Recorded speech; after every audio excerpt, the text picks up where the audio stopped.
আমি প্রথম যেটা পরামর্শ দিব, স্বপ্ন দেখতে হবে।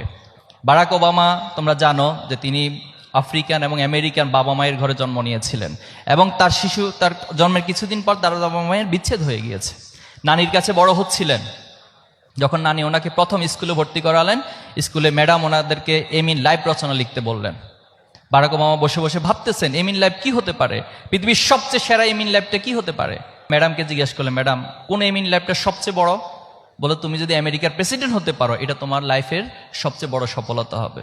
স্বপ্ন দেখলেন, সেদিন বসে বসে এম ইন লাইফ লিখলেন, আমি আমেরিকার প্রেসিডেন্ট হতে চাই। পরবর্তীতে যত আমেরিকার প্রেসিডেন্ট হয়েছে, প্রত্যেকের লাইফ স্টাইল, প্রত্যেক জীবনীকে তিনি স্টাডি করলেন, কোন গুণাবলীগুলো অর্জন করলে পরে তিনি আমেরিকার প্রেসিডেন্ট হতে পারবেন। তিনি সেটা পেরেছিলেন।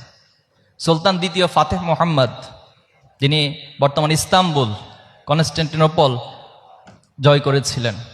এই জয় করার জন্য ওনার শিক্ষক একদিন ওনাকে, যখন ছোট বয়সে ছিলেন, শিক্ষক ওনাকে পড়ানোর সময় বলছিলেন, তোমার মাঝে আমি এমন কিছু গুণাবলী, এমন কিছু প্রতিভা দেখতে পাচ্ছি, তুমি সম্ভবত এই কনস্টান্টিনোপল জয় করতে পারবা। আমাদের প্রিয় নবী হযরত মুহাম্মদ মুস্তাফা সাল্লাল্লাহু আলাইহি ওয়াসাল্লাম, তিনি যখন যুবক বয়সে ছিলেন, সমাজের সে জাহিলিয়াত বিষয়গুলো ওনাকে খুব কষ্ট দিতেন, পীড়া দিতেন। তিনি স্বপ্ন দেখতেন এই সমাজকে পরিবর্তন করে দিব।